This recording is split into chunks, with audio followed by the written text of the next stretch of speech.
सोहेल साहब, ज़रा मुझे पहले ये बताइएगा कि एक इशू जो हम हर दफ़ा बजट में डिस्कस करते हैं और वो पिछले 2 साल में ज़्यादा सीवियर था कि पाकिस्तान को अपनी एक्सटर्नल जो पेमेंट्स करनी है उसमें तो कहीं प्रॉब्लम नहीं आएगा।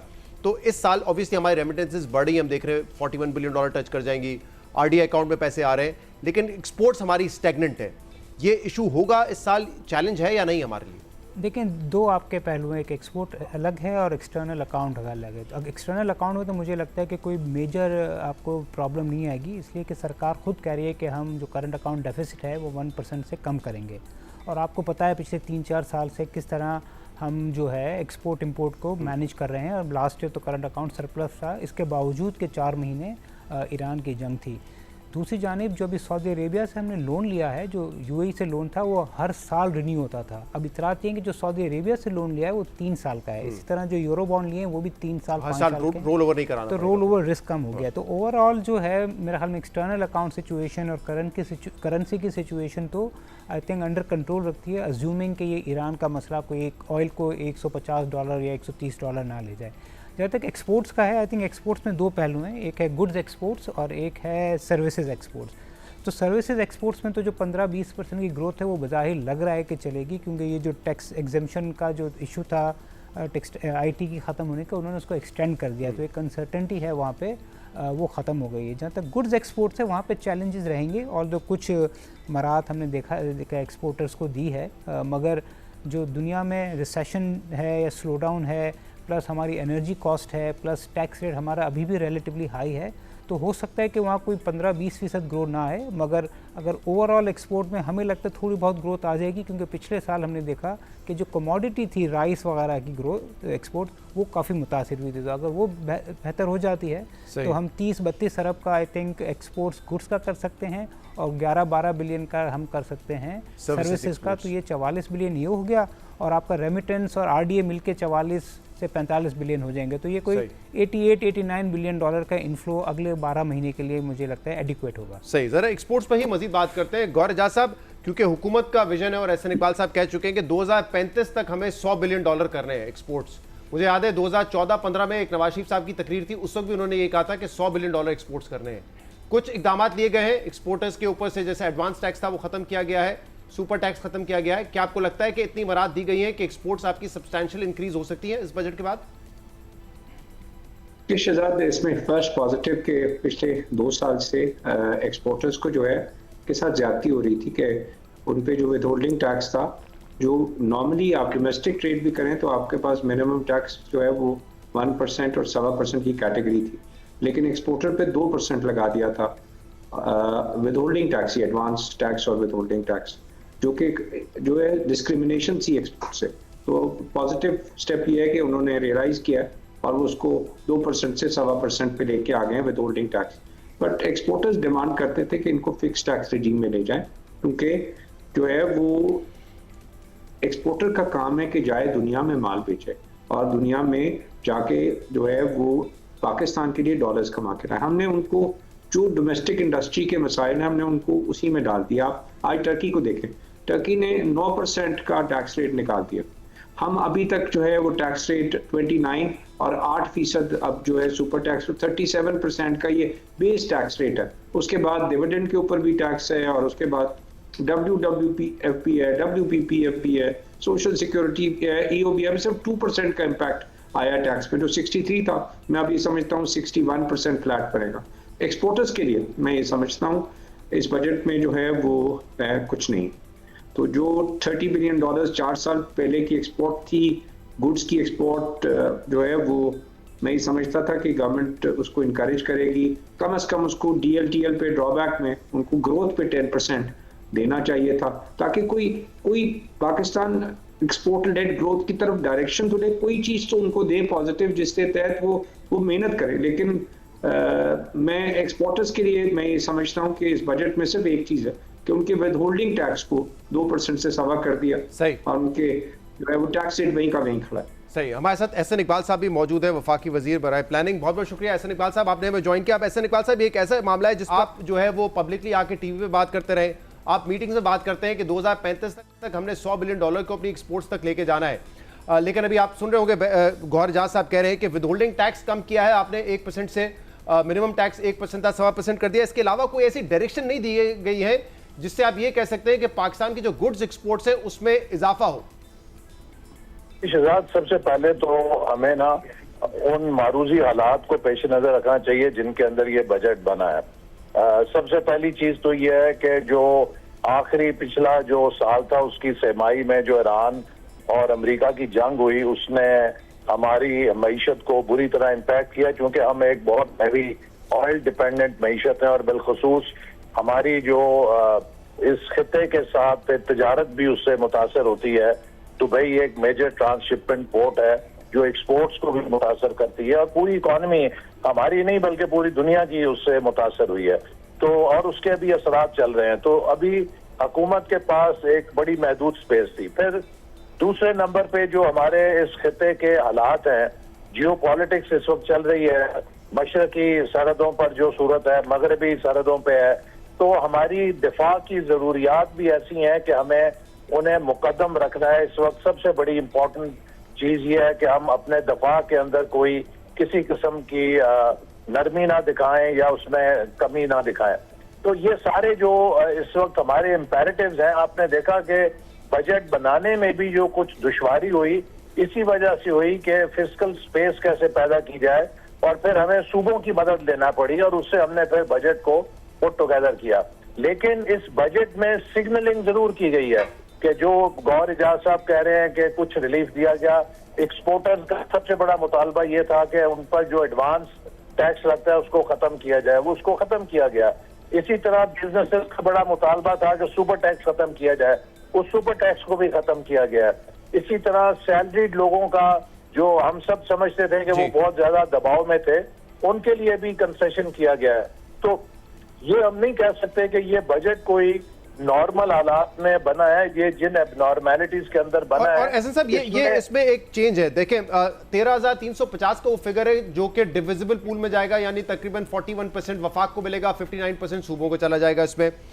लेकिन इसके ओवर एंड अबव जो एफबीआर टारगेट है वो 15,264 अरब रुपए है। अगर ये आप हासिल कर लेते हैं तो इसका मतलब तकरीबन वफाक को 1900 अरब रुपए इजाफी मिल रहे होंगे। लेकिन रियलिस्टिकली अगर पिछले साल का रिकॉर्ड देखें तो शायद हो सकता है ये टारगेट अचीव ना हो and we will stand somewhere between 14,500-400, यानी कि आपको तकरीबन 1000 अरब रुपए फिर भी ज्यादा मिल रहे होंगे। उसमें से 450 अरब रुपए चले गए दिफाई बजट में इजाफे, बाकी जो 550 अरब रुपए वो कहां पे? जी, अगर हम तारीखी तौर पे देखें तो अपनी 78 साल की तारीख में सिर्फ अर्ली ईयर्स में गालबन 3 साल थे कि जब टैक्स टारगेट पूरा हुआ, वरना अमूमन 1800 अरब का शॉर्टफॉल होता है। मैं इसीलिए कह रहा हूँ शॉर्टफॉल के बाद तकरीबन 1100 अरब रुपए आपके पास बचेंगे, वफाक के पास इजाफी 450 चले गए दिफाई बजट में इजाफी। बाकी जो ये है ये कहाँ पे फिस्कल स्पेस जो क्रिएट की है इससे क्या होगा? उसके लिए अगर जो भी हमें फालतू फिस्कल स्पेस मिलेगी उसमें हमारी नंबर 1 प्रायोरिटी है वाटर सिक्योरिटी, क्योंकि इस वक्त जो हिंदुस्तान ने आबी जारियत शुरू की हुई है और जिस किस्म के वो मंसूबे बना रहे हैं, अगर हमने उसकी पेशबंदी ना की और अपने वाटर रिजर्वायर खास तौर पे दियामीर भाषा डैम और मोहम्मद डैम को 2030-31 तक मुकम्मल नहीं किया तो हम बहुत ज्यादा वल्नरेबल हो जाएंगे वाटर सिक्योरिटी पे और इसी तरह फूड सिक्योरिटी के ऊपर। तो जो भी हमारी सेविंग होगी that will go towards water projects, ताकि हम पानी के जो मंसूबे हैं जिन पर हमारी वाटर और फूड सिक्योरिटी का दारोमदार है उन्हें हम डिले होने से बचा सकें और बर वक्त उनको मुकम्मल करें। बहुत बहुत शुक्रिया, बहुत बहुत शुक्रिया। एहसन इकबाल साहब हमारे साथ मौजूद थे। मुसद्दिक साहब जरा बताइएगा इस बजट कोई ऐसी चीज़ों को एड्रेस किया गया जिससे आप ये कह सकते हैं कि हम अपनी पैदावारी सलाहियत बढ़ाएंगे, क्योंकि जो बजट स्पीच थी उसका आगाज़ इसी बात से किया गया था कि हमें अपनी पैदावारी सलाहियत को बढ़ाना है, एक्सपोर्ट्स की तरफ जाना है। गौहर एजाज साहब कह रहे हैं कि विदहोल्डिंग टैक्स में आपने सिर्फ कमी की है और एहसन इकबाल साहब की गुफ्तगू आपने सुनी, वो कह रहे हैं कि बड़ी लिमिटेशंस थी, फिस्कल स्पेस कम थी, सूबों ने मदद की तब थोड़ी जाके स्पेस निकली है। तो कोई इंडस्ट्री के लिए ऐसे मेजर्स लिए गए जिससे आप कहें कि सलाहियत बढ़ सकती है, पैदावारी और एक्सपोर्ट्स में इजाफा हो सकता है? शहजाद बहुत शुक्रिया। ये थोड़ा कॉम्प्लेक्स इशू है। एक तो मैं थोड़ा सा ये क्लैरिफाई करना चाहता हूँ कि हम ये कहते हैं कि स्टैग्नेट हैं एक्सपोर्ट्स खासकर टेक्सटाइल की, टू सम एक्सटेंट ये टोटल में तो ठीक नजर आता है हमारा। आप देखें बास्केट जो है ना वो चेंज हो रही है। हमारी जो यार्न एंड फैब्रिक की एक्सपोर्ट्स नीचे जा रही हैं और जो आपके होम टेक्सटाइल्स है और जो आपके गारमेंट्स नेटवेयर है उसकी जी वैल्यू एड की एक्सपोर्ट्स बढ़ रही हैं। तो बास्केट तो बड़ी है, अलबत्ता टोटल चेंज नहीं हुआ। अब मसला ये है कि ये बात एहसन साहब की अपनी जगह सही है कि जी इस वक्त फिजिकल स्पेस कम है, उसमें कम दे सकते थे, और जो अनाउंसमेंट्स हुई हैं उसके अलावा जो हम सुन रहे हैं विच इज़ नॉट कन्फर्म कि सुपर टैक्स जो है जो कि 8% किया गया है 500 मिलियन से ऊपर, एक्सपोर्ट्स के लिए टोटली एलिमिनेट कर दिया जाएगा। अब ये होता है या नहीं होता है, फर्दर अमेंडमेंट आती है कि नहीं आती है, हम देखेंगे।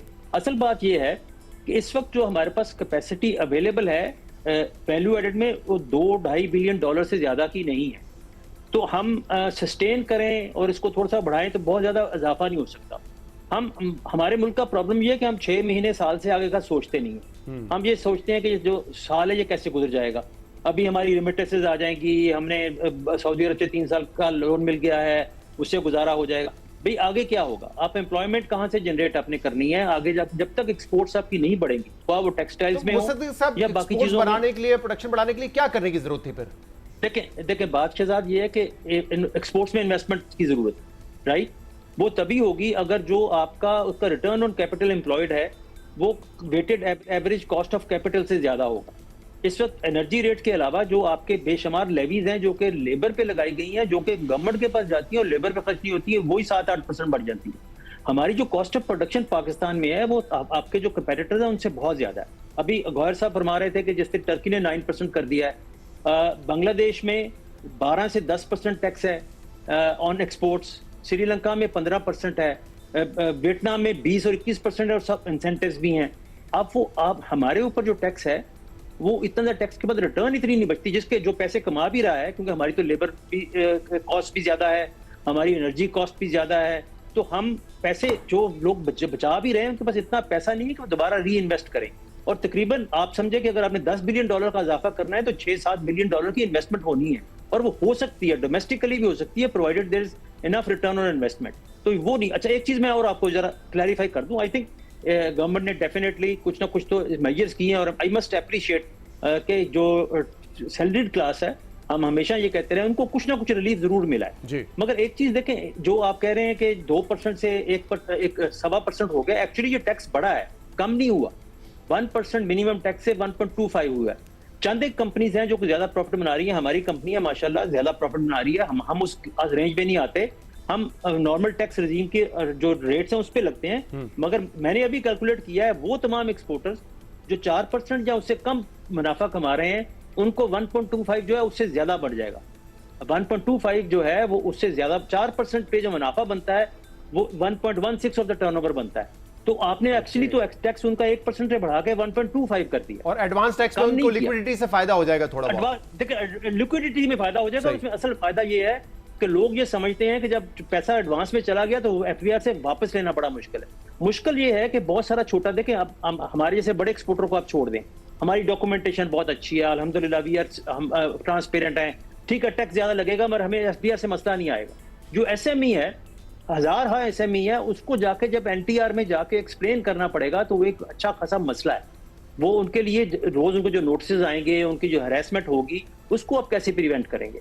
तो आई डोंट थिंक ठीक है, थोड़ा बहुत relief definitely we should acknowledge that, मगर that relief is not enough to provide growth. That is what my point of view is. ठीक है मुस्तफा जी। अशफाक साहब, आप कुछ ऐड भी करना चाह रहे थे? और दूसरा जो अभी हम डिस्कस कर रहे थे कि टैक्सेस में जो इजाफा है 2200 अरब रुपए अगर हमने इकट्ठा करना है, ये कहां से होगा? अब तक आपने पता लगा लिया कि कैसे इसको इजाफे को जो है वो हासिल किया जाएगा?